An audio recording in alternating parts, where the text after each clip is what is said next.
The playoffs are coming up in a few days, and we're seriously talking about Trace McSorley. Yeah, I've got nothing for this one.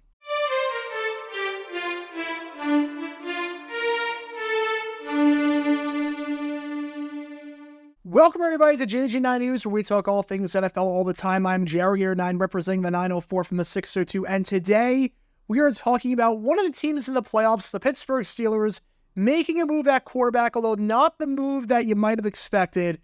This was not a move about the starting quarterback, not a move about Kenny Pickett.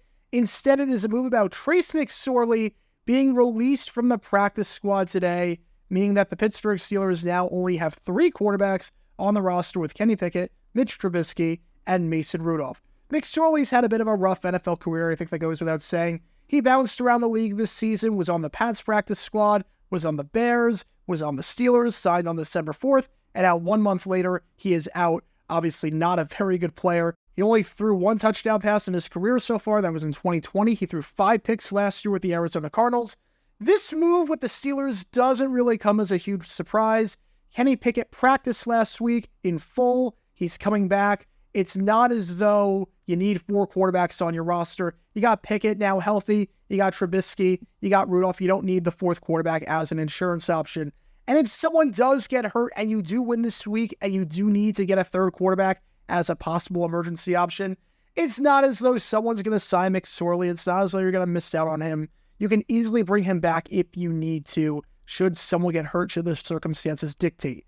Now, having said that, even though McSorley is gone for this season, don't rule out the possibility that he is back with Pittsburgh in 2024. Do not rule out the possibility that this is not the last time that he is in a Steelers uniform. The reason being, every team carries a minimum of 3 quarterbacks on the 90-man roster. Usually it's somewhere around 4, but some teams do carry 3. Next year, the Steelers have some decisions to make at quarterback. Obviously, Kenny Pickett is coming back next year for year 3. But Mason Rudolph is a free agent. He might not be back, especially with how well he plays in the postseason, especially with how well he's played lately. Maybe he gets a deal somewhere else. Who knows? Mitch Trubisky, the Steelers can get out of his contract this offseason with $4.6 million in dead cap. That is it. Compared to the cap hit he would take on the roster in 2024, if you keep him on there, $7.5 million. Leave him on the roster in 2025, it's $8.3 million for a likely 3rd string option. That is a lot of money tied to a 3rd string quarterback, so Trubisky might not be there. So the odds that the Steelers bring back Trubisky, Pickett, and Rudolph next year, I would say are very, very slim. So you're going to have a quarterback opening, and McSorley could be that number 3 guy going into camp in 2024, or at least competing for that number 3 job alongside anyone that the Steelers might acquire. So if McSorley decides not to go the UFL route and play for one of the teams in spring football, or decides not to go the Canadian football route, he wants to stay in the NFL and have a shot at making it on the roster again, he could very well be back in Pittsburgh, even though he got cut by the team.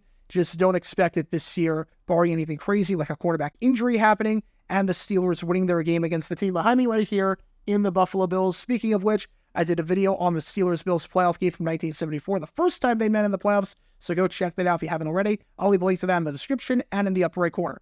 But what do you think? Do you think that Trace McSorley should make up at the Steelers? Do you think his NFL career is done? What do you think of McSorley's time in the NFL thus far? Let me know all your thoughts in the comments down below. I want to hear them all. And that's going to do it for this episode of JG9 News. If you like what you saw, be sure to like and subscribe. It helps the channel out a lot. And be sure to subscribe to my main channel, Jarrow9, where we talk all things NFL history on there all the time. Until next time, this is Jarrow9 signing off. And as always, go Jags.